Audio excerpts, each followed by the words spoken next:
Welcome once again to the Gaming News Canada show presented by Bede Gaming. And yes, it's me, your host, Steve McAllister. As you listen to or watch this new episode of the GNCS, your humble host and his much better half are navigating the Greek island of Naxos.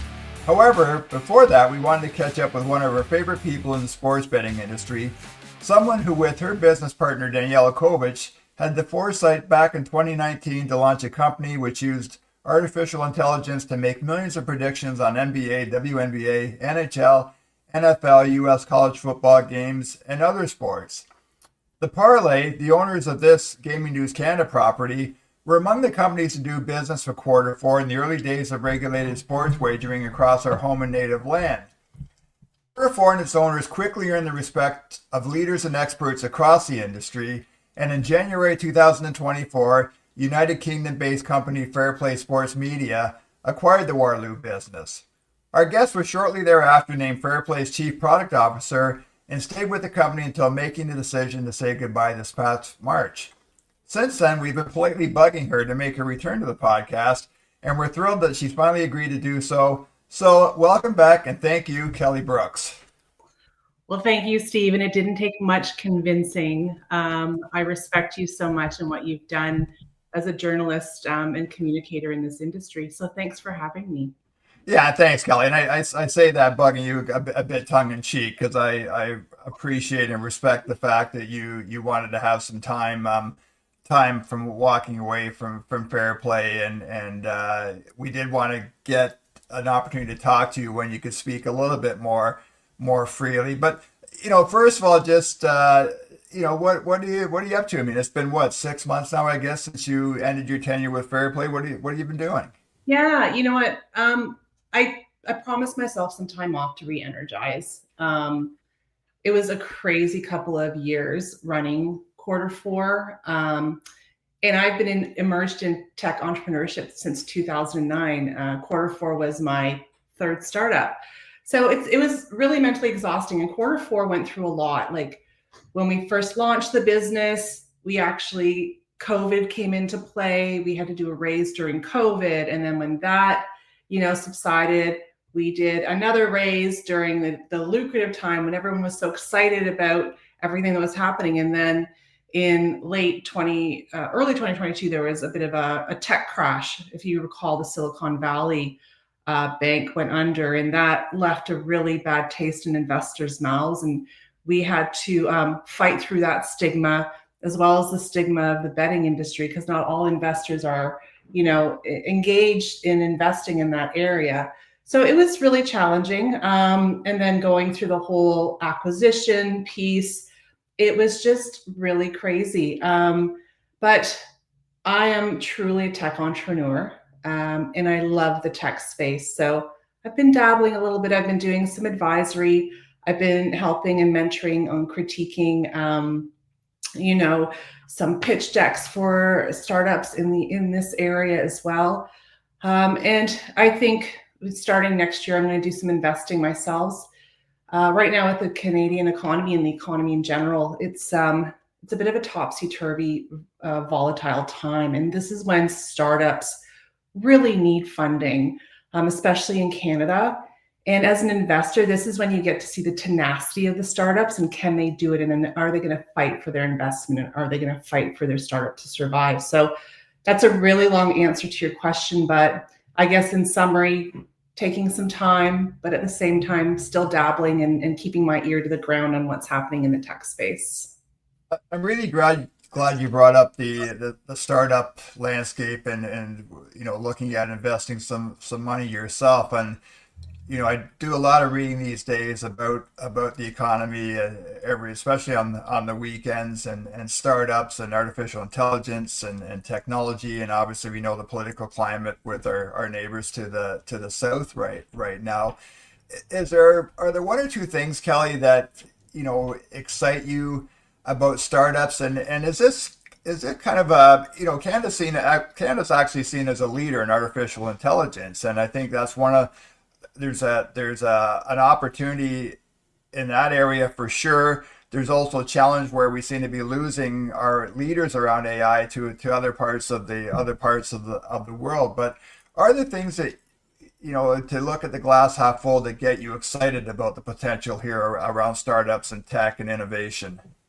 So much. And that's why I love just keeping, attuned to what's going on in the area and North America wide. I mean, I know everyone's aware of AI now. We started an AI company in 2018, had it sold by 2024, where people now are just really embracing it. When we started, it was a really young terminology, especially within the betting sector. Now it's known as a general purpose technology. So that's GPT, meaning that AI is disrupting across multiple industries all at the same time and playing like a key role in general innovation across global industry. And the one area that really has me intrigued right now, and it does impact sports and it does impact betting, is the actual optimization of the power grid. So if you look at bricks and mortar casino, if you look at bricks and mortar sports events, the haul on the grid from all of that is significant. And the haul on the grid from AI on its own, if you look at like some of the statistics and the amount of energy it takes to actually run large language models, like it's a little bit terrifying. But the nice thing is, on the flip side, AI actually is starting to provide optimization excellence. So not only is AI, evolving on, the engagement side and AI agents, in the background, really smart startups, especially in our area, are starting to utilize AI to optimize the power grid. Using AI to understand when can we lower, when can we take down the usage, do we have to boost the usage, so that it becomes very, very optimized. And if you look at some of the green movement on the casino side, on the sports side, they're looking at ways to optimize these large facilities that they're operating that has a lot of media, a lot of screens, a lot of electricity being used all the time. So that's kind of what I'm paying attention to right now. Quarter4, I think, was created by you and Danny back in 2019, and I just wonder, how much has AI evolved since then? And at that time, I'm thinking that in terms of sports wagering, Quarter4 was probably a bit ahead of its time in the business model that you and Danny had. Yeah. I think now, even if you look at FairPlay and what they're doing, like, I don't think anymore it's just like, what's the bits and pieces that are unique about AI? How can we, stand out? It's now becoming a business requirement, which to me, your startups are going to have innovation, but it's going to be more around, again, not unlike what I was talking about before, optimizing business operations. And we are seeing some of the news coming out around how some jobs are being lost, but at the same time, some jobs are being gained. And that's not unlike the betting industry. We're using AI for agents, for customer support, to look at security purposes, to look at, how can we identify, high risk bettors coming into the system. There's so much that goes and hums in the background. Quarter4 was a very front-end engagement piece. How do we get fans engaged? How do we get sports to be more exciting? How do we provide 2 million opportunities versus 100,000 opportunities for engagement? But I think moving forward, what I'm seeing is that that's almost old news.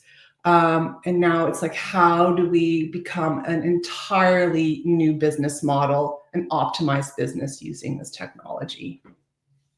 I want to ask you in a couple of minutes about the acquisition by FairPlay, but I have a couple of questions about the time at Quarter4. And as I was getting ready to record the interview this morning, of thinking back to some of the conversations I had with Paul Burns, the president and CEO of the Canadian Gaming Association, back in the early days of the Ontario regulated market, and there was a pretty good economic development story that was told in those early days, and Paul often held Quarter4 up as kind of the poster child for that economic development. And it also reminded me, and when you and I spoke last week to kind of set the table for this interview, I mentioned that one of the stories that still really strikes me from covering this industry for almost 5 years now is when you and I first met, and you talking about posting jobs for Quarter4, and maybe getting four resumes from engineering students,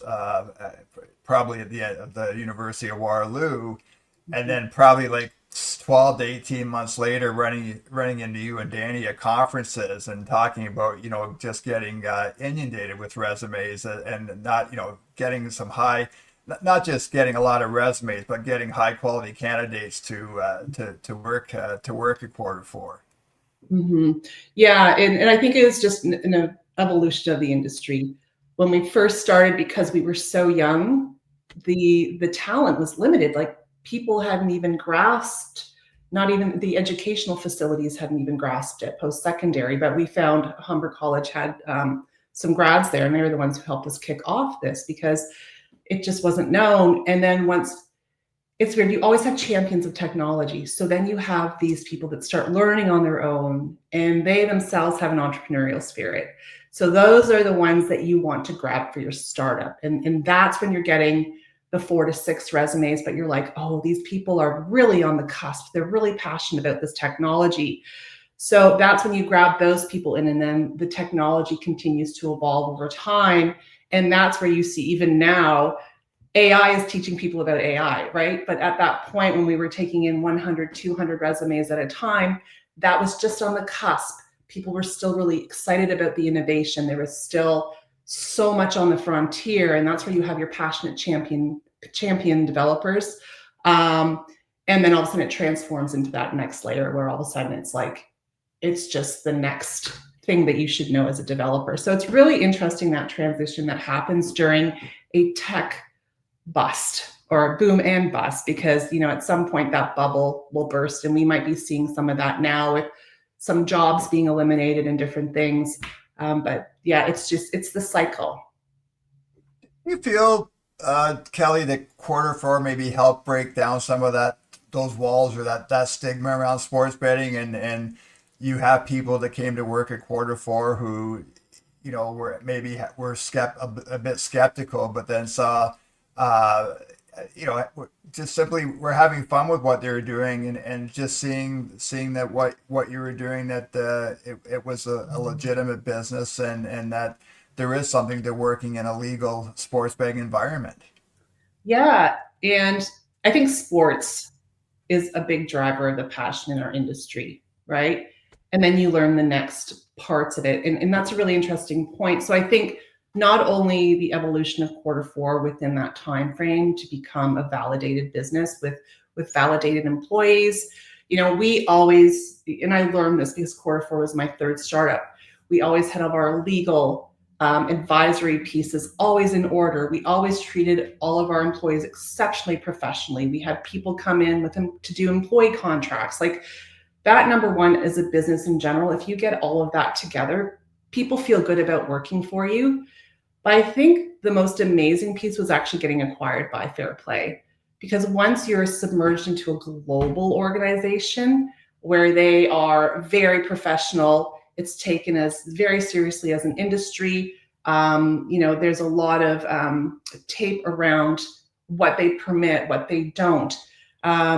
And you start to just really learn about it being a legitimate business. There's a marketing component. There's an HR component. There is a very heavy legal component. And when you expose employees to that once you're acquired, I think that helps them even become more invested in the industry, because then you start learning about things like, we want to play the game the right way, and we want to represent the industry in a very good way. So I think they become part of that collective, as well as when you are being organized by a company such as FairPlay that does it that way. Let's get into the acquisition by FairPlay. And again, I think I may have interviewed you, Kelly, for the newsletter after the acquisition, and there wasn't a whole lot you could say at the time. And so, anyway, that was a while ago. I guess a couple of questions. The first one is, is there a backstory how you and Danny and Stuart Simms came together, and kind of how the train started to leave the station and going down the road to being acquired? Yeah. And this is interesting. And for all startups out there, when you launch a startup, you have an exit strategy that you have to put into play right from the get-go because it determines everything that you do. So when we launched Quarter4 off of my other startup, we knew that we were building it to be acquired. We weren't building it to scale. We were building it to be acquired. And part of that is like, who's the team we put into place? How do we document the technology? How do we ensure that this is a turnkey, that somebody can purchase it right away and it's an easy purchase and it's validated? So we did that really well. And a big part of that, as well as customer service, is ensuring that your technology is getting utilized and you're developing case studies that are proper. Oddschecker, owned by FairPlay, previously thought of as FairPlay. Oddschecker was one of our first customers. So we had gone through a year of working with their teams, even as they went through all of their transitions. And they went through a period where they reorganized the US teams and they eliminated a lot of what they were using from a technology perspective, but they kept our technology. They found it really useful and aligned with what they wanted to do with an organization. So one day we just got a call out of the blue from Stuart Simms saying, my team love what you're doing and apparently I'm supposed to buy you. So are you for sale? And that's how it happened. And I'm not sure if you've talked to Stuart Simms before, but once he gets something in the brain, he goes for it. And he's very innovative himself. He loves AI. So that's how it happened. And I think the really nice thing about being integrated into FairPlay was that, and I was speaking about this before, is that Quarter4 introduced AI to their organization. So if you look at any publication that FairPlay puts out right now, that Stuart puts out right now, they are still driving AI throughout the entire organization. It's not just Quarter4 predictions, it's how they do their own odds generation. It's how they are just looking at tackling the global industry, and AI is a very big part of that for them. So that's a very, again, long answer to your question, but that's kind of how it all came together. It's just his organization, the way he saw things was very aligned with the technology that we had built at the time. And the proof is in the pudding. We've been working with them for a year. And have a lot of the people that you hired at Quarter4, Kelly, have they been able to stay on with FairPlay and are still doing work for the company? Yeah, I would say about 60% of the organization is still there. Dog door, of course. All of our AI team is still there, and then I know a lot of the design piece, product piece is still with the company as well, which I'm glad. They're doing a lot of really great things with the AI team. Is there one particular product, Kelly, or one thing in particular that you're really proud of from your time at Quarter4, and maybe it was something that really that sparked that conversation between Stuart Simms and yourself? I think it was, and this is going to sound very technical and possibly boring, but I think the power of the system itself. When we first kicked off Quarter4, a lot of people still manually did a lot of things within the industry, putting out odds, putting out numbers, but it was really, a proud moment to declare to Stuart Simms, our system generates, millions in a day with a hands-off approach. And that's what AI enables you to do in a cloud-based system. And actually at one point before departing, in a quarter of a year, like there were 1 billion predictions produced. So we would count down to the billion every quarter. So I think it's just the sheer power that we were able to build with a team of initially like 4 people. And it just shows and illustrates how effective and how operationally sound and productive the system was. It's interesting. I was doing some research for this interview, and you had said something. I think it might have even back in the very early days of Quarter4 that you really hoped that your technology would be adopted by sports media people, by reporters, and they would use it. And I know that was part of the impetus behind the partnership that Parlay had in the early days, because our the commercial wing of the parlay business was having young people talk about sports and making informed decisions around betting. The company's obviously we've evolved since then, but I do wonder if I do wonder if that's something that's still missing with sports media, that not enough sports media people have embraced what the being able to exploit that artificial intelligence and using those tools to help them with their coverage of a team or a league.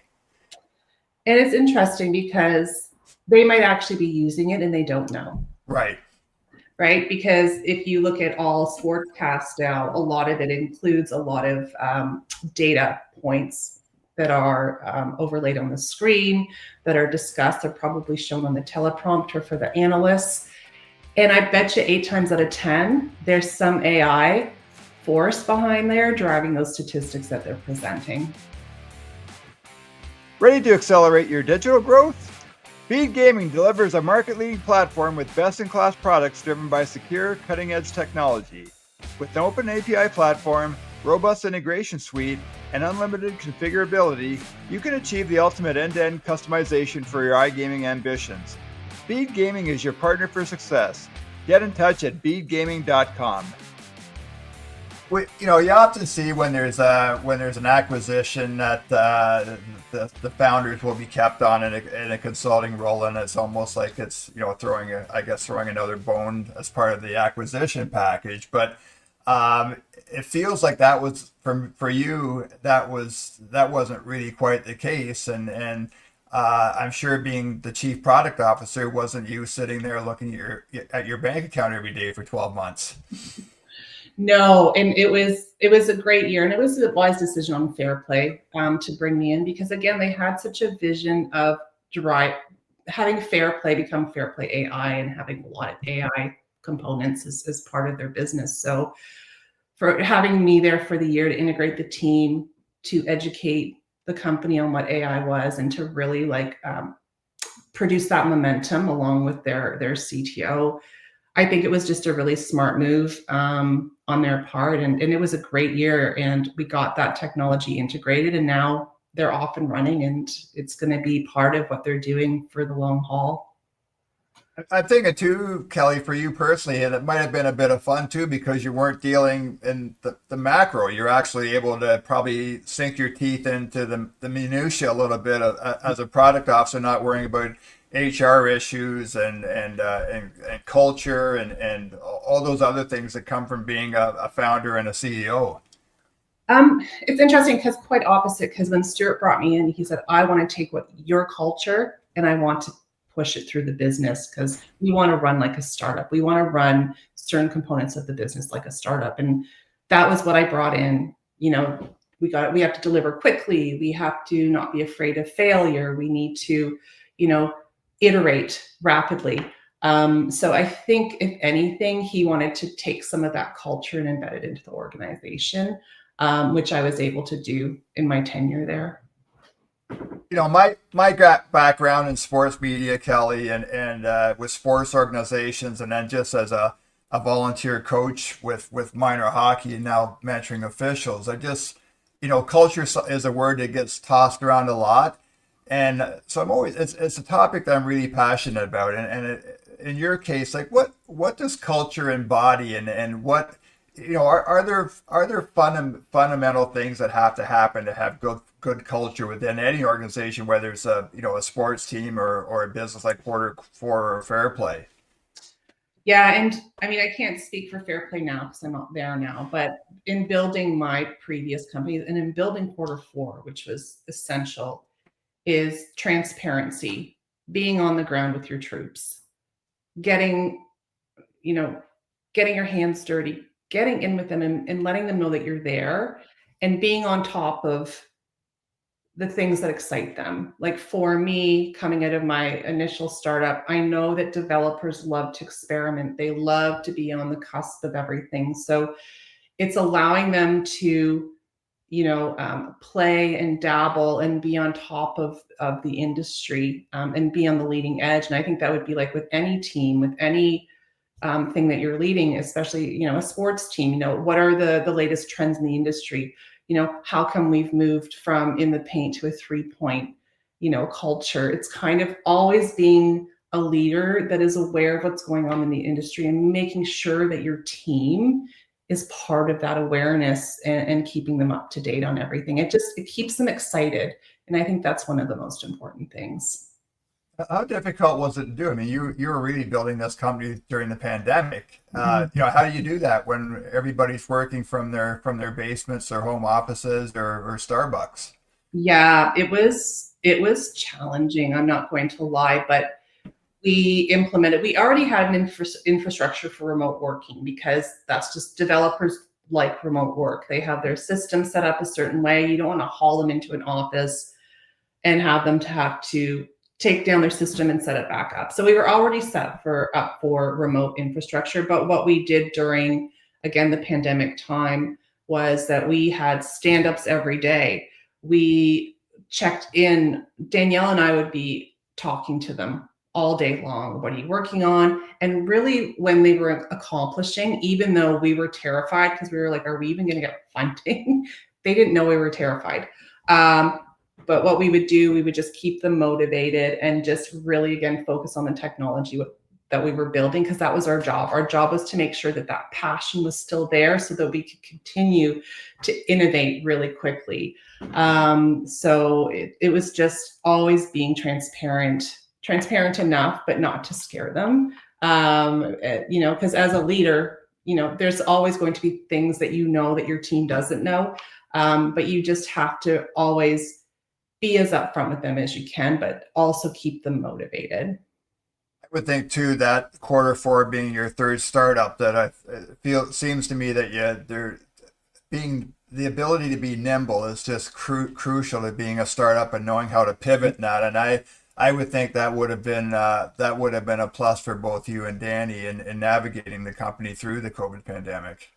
We had to be we had, 2 advisors on our board that were like, hey, one worked for the NBA, one worked within the NHL. They're like, bubbles are coming. How are you going to address the bubbles? And we're like, oh my gosh. So we had to actually change our AI modeling because there was no longer a home and away, right? So it was like they were always playing in, these arenas that didn't necessarily have a dedicated home and away. So we're like, how do we adjust the modeling for that? So we were constantly learning there during that time. Was there a sport that the company adopted either during your time at Quarter4, Kelly, or when you were acquired by FairPlay that kind of surprised you with how much engagement there've been around it, or is it really just a case where those core sports, the NHL, the NBA, the NFL, NCAA football, that's kind of the bread and butter of the business? Yeah, there was a couple of moments of realization. So NBA by far was the highest engagement sport. And I think that's just the number of games, the number of athletes, the number of statistics associated with NBA as a sport.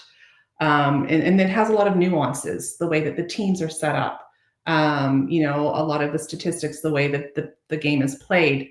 So I was always really proud of the fact that we went NBA first, because everybody tends to drive right directly to NFL first because it's the sport, right? But NBA taught us a lot, and it was a big sport to undertake. And the nice thing about doing NBA is that it gave us a leg up into college basketball and women's basketball. So we were able to come out in 2022 and say, we're already running WNBA. People were years behind that. Right. So I think the fact that we went after NBA first and made that our core sport, it really was able to grant us a push off into other areas that we could innovate in fairly rapidly.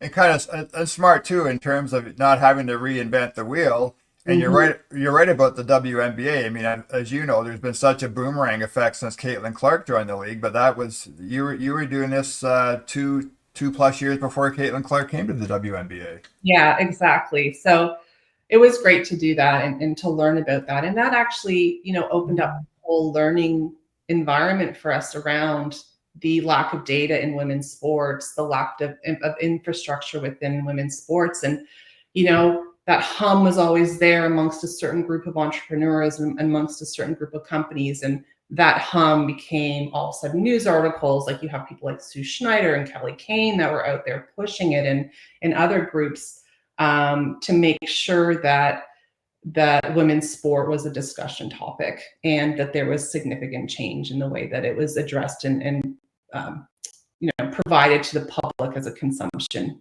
feed or a consumption media.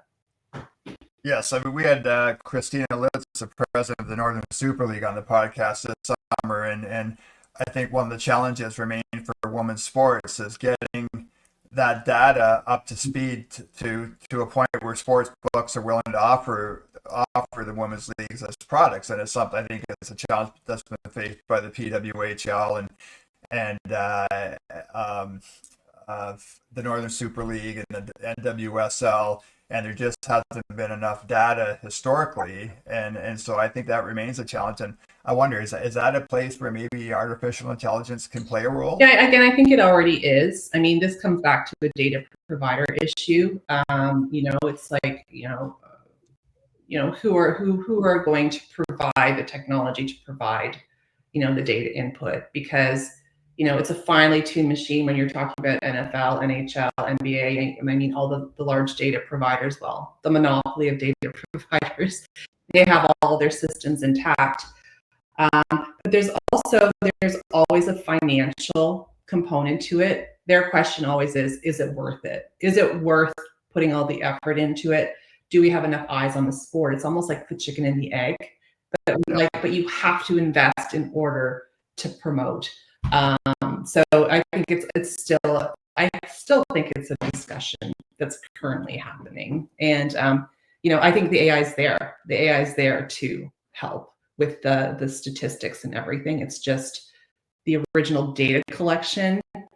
Are they on top of it? And will they continue to evolve that? Kelly, there's so many sports data companies out there, and you look at the big fish like Genius Sports and Sport Radar, and I think probably FairPlay is in that group now, and then you've got a lot of what we'll call minnows, and I say that respectfully, and Quarter4 would have been among those. I just wonder, like looking back now, what was the relationship like between all these data places? Was it a competition? Was it kind of a little community where you talk to each other and you bounced off ideas? Because again, that's a landscape that's really fascinating to me, and there's not a lot of talk about. Sport Radar was very supportive of us. We had a really great. We were part of their accelerator when we first came out. They contacted us. They were like, "Hey, we heard about you," and from the time even that I signed off, they were still a part of our story. And they were able to share certain things with us, share certain data points with us, because they knew the technology we had, and they're like, how can we produce something using what you do? Here's all the data that you need. So they were always actually a really good partner for us. I have a couple of questions about the industry at large, and it feels like our even though we're in different sectors of business, our paths are pretty much aligned in that, I think 2021 was my first SBC conference in New Jersey, and you and myself and Mark Silver and Danny, we usually ran into each other every conference there was in 2021 and 2022, and there's some people in particular that were really really helpful to you as you and Danny got involved in this industry and met people and met with investors. Are there certain people where you just have a ton of respect and really helped you along the way? Yeah, I mean, because really we know success comes from networking. It's a numbers game, right? And one of my rules of thumb, and I tell every startup this that I work with, I'm like, always take the call, always take the meeting. You're going to assume that maybe that person has nothing for you, but that could end up being your most critical success factor. And that happened to us. Sue Schneider was introduced to us, and I'm sure you know of Sue. If you're in this industry, you know of Sue Schneider. She was our first connector. She connected us to every key decision maker that she could globally. And I mean, I still message her once in a while. She checks in, but I think she's just fantastic. So she did a lot for us. Again, the partnership with Sport Radar. They did a lot of networking. We worked with them on certain things.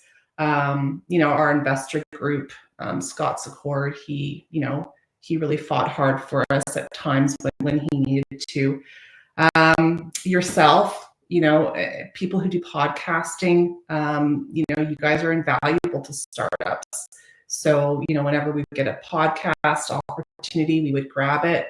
I mean, I can't name everybody because I know I'm going to forget people, but right off the top, those people were really, really important to our journey. Yeah, I think that's such a great point, Kelly. And my mantra has always been that, the person that might be someone fresh out of Humber College one day may be running a company 10 years down the road. And it kind of runs with my own career where I spent 7 years at small town newspapers and, thanks to a lot of good breaks and that, we're able to work at some, at the Globe Mail and the Canadian Press and Yahoo. And it's kind of the joke about never forgetting people on the way up or the way down. And I just think it's a real good place to start. That when a young person reaches out to connect with you on LinkedIn, just do it. It doesn't cost you any money, and there's a good chance that you might be working for that person. Yeah, you just never know who their connections are and the talent that they can bring into your organization. But yeah, it's true, and we always judge a book by the cover, and in our industry as well, it's quite a flashy industry, and the big names are always out there, so you're always trying to get meetings with those names.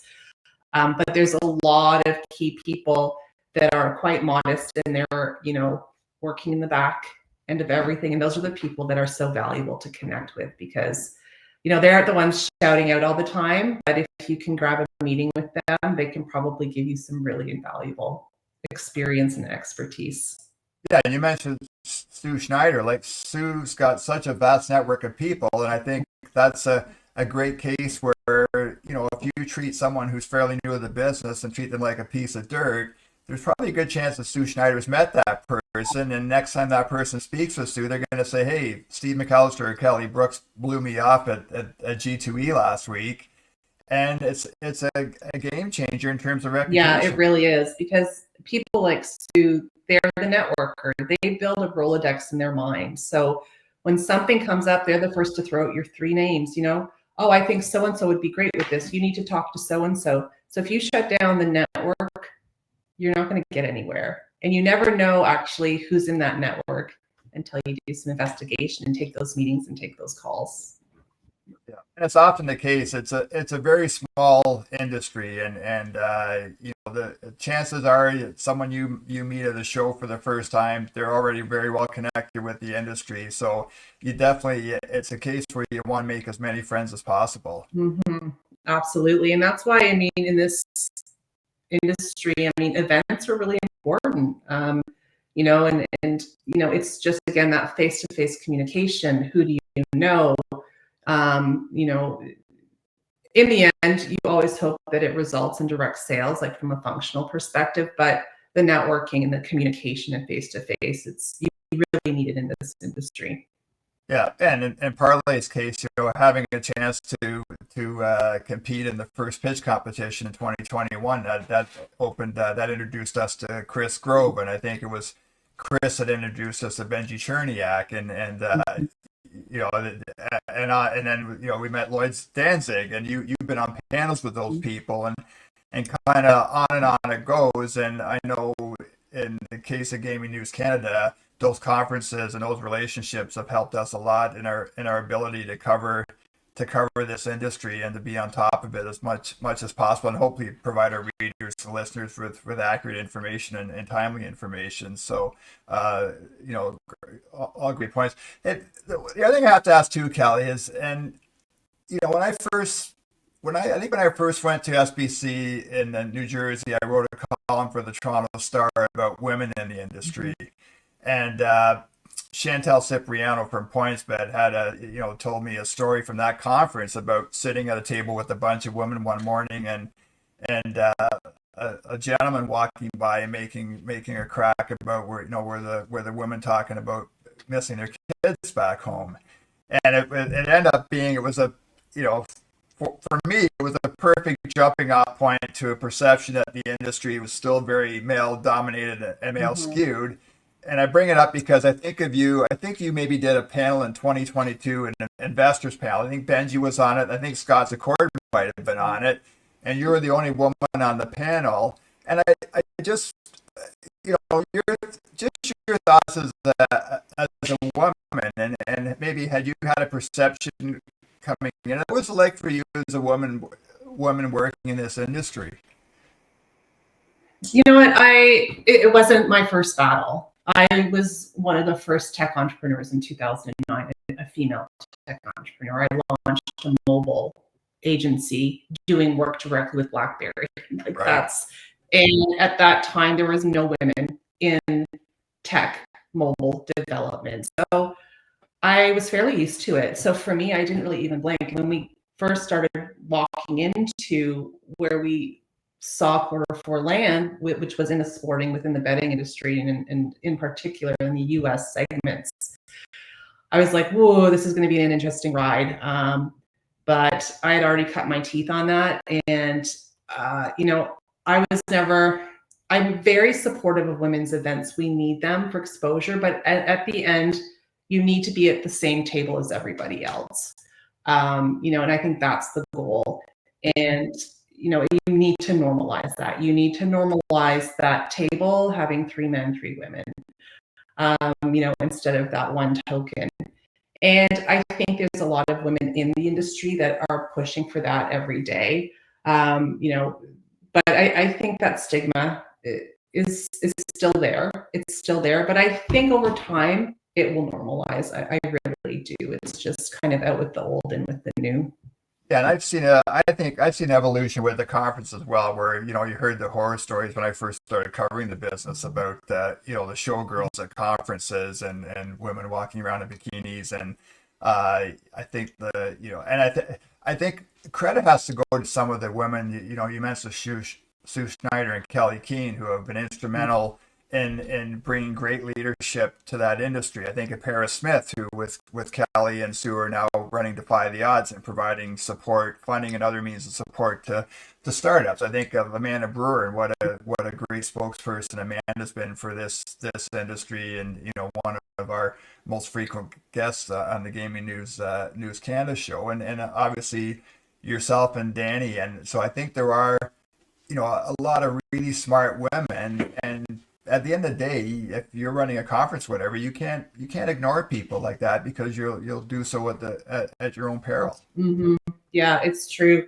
And like I said, I think it's interesting. It was interesting dealing with younger startups that actually had younger aged men running the company. They didn't even blink. Right. Like, one of them, I ended up being an advisor. They approached me right after the panel. I think it was that panel where I was the only woman, and they're like, we want you as our advisor.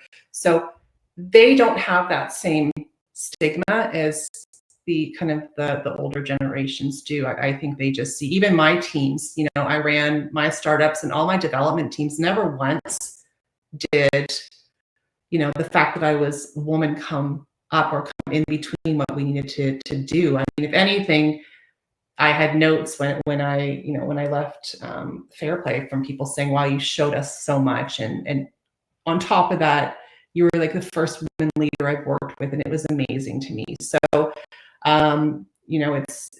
it's just an age thing again. And like I said, none of my younger staff ever blinked an eye at it.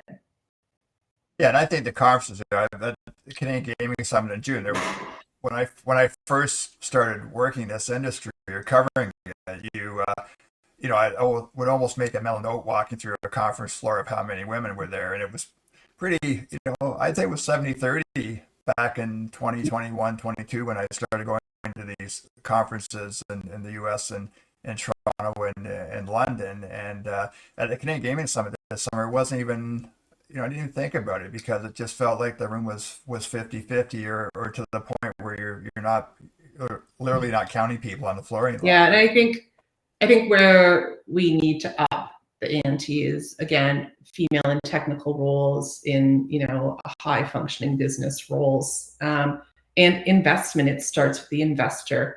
Our first angel investor was a woman. She said, I will put $20,000 in. No, no hesitation here. I'm here to back you up. And for me, moving forward, as I do my investing, I will for sure be, the technology has to be good, the company has to be good. But if I can do, anything to support women in the industry or marginalized, people in the industry, I will be definitely doing that.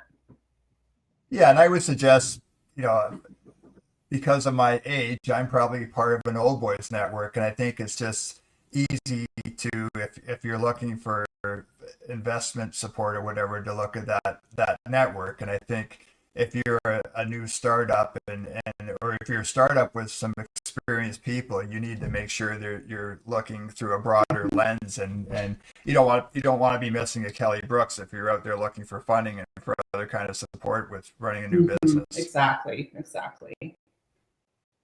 Hey, Kelly, last question. You were here when Ontario launched its regulated industry back in 2022. You have 50 operators plus OLG now in Ontario. I'm sure you read and listen to what's going on in Alberta. Any thoughts just on the evolution of regulated gaming in Canada, and are there things that you would like to see happen, or are there things you don't like, or are you still bullish on regulated gaming and where it's going? Yeah, and I guess for me, I always go back to tech, because that's where my passion is. And there's a lot of hurdles they're repeat hurdles. It's the stigma. It's how do we make it safer? How do we make it fun and exciting, but at the same time, a guarded investment when people are betting. I mean, I have an 18-year-old son now who's always on his sport apps and stuff, and I think technology holds a lot of those answers. It can support the higher levels of regulation that are needed, and back up what we need to do. You can really use that technology and innovation, again, AI, through looking at data and looking at patterns. So I think the answers are there and the technology is there, and it just needs to be utilized, because I just think we're always going to be fighting the same stigma. I really do. And we just need to be better and better at that, and making sure that there's safeguards around the industry that we're involved in. Are you keen? Would you love to get involved with a startup back in the gaming space, or does it feel like that ship sailed and it's time to look at something else? Yeah, I think I'm open to everything, but I will always have a soft spot for this. I have the knowledge here. I have an understanding of this industry, and that makes me a better investor in this space. It makes me a better advisor. So again, maybe it's not on the fan engagement side anymore. Like, again, as I was talking about the operational side of the business, is there something that can be done from a functional perspective to, ensure that, the data is running smoothly, that all of the issues that we've had for data for so long, can we heighten that? Can we do something with AI around that? So I definitely love the space. I have a sweet spot for it. But again, AI is also my passion. And I was saying earlier, like, this is a fairly standardized technology across multiple industries. But I think what the interesting thing is you can take learnings from other industries and bring them back into the gaming space. So the more knowledge you have across that with that technology, you can say, oh, that's really interesting that the agricultural space is using AI in this manner. How can we tie that back? Which it might seem like it's an impossible thing to do, but a lot of the times there's similarities in industries that need to be modernized and pushed up to the next level. So I'm really excited about that. But yeah, absolutely, I'll always look at the gaming space and what's out there and the technology that's evolving there. That is Kelly Brooks. If you haven't connected with Kelly, I would strongly advise going to LinkedIn and send her a connect request, and I'll leave it up to Kelly whether she accepts it or not. But Kelly, I was very sincere at the introduction. You are one of the favorite people I've met in this industry over the past four plus years. Always enjoyed our time together. Always enjoy our conversations. You bring so much insight. And when you and Danny were able to sell Quarter4 back in January 2024, now, I mean, one of the biggest fans out there and clapping loudest for that was me. So thanks so much for coming back on the podcast. Hopefully we'll continue to chat, and we will get you back on the show at some point. Steve, thank you so much. As always, it's a pleasure to talk with you and to communicate with you about the industry and everything else. So thank you again for your support. I love it. Great. Thanks, Kelly. That's it for this episode of the Gaming News Canada Show presented by Bede Gaming. As always, you can find us on all the podcast apps, and you can also watch Kelly and I on the GNC YouTube channel. Also, you can follow Gaming News Canada on Twitter and on LinkedIn as well. Thanks again to Kelly Brooks for joining us today, and we will see everybody again very soon.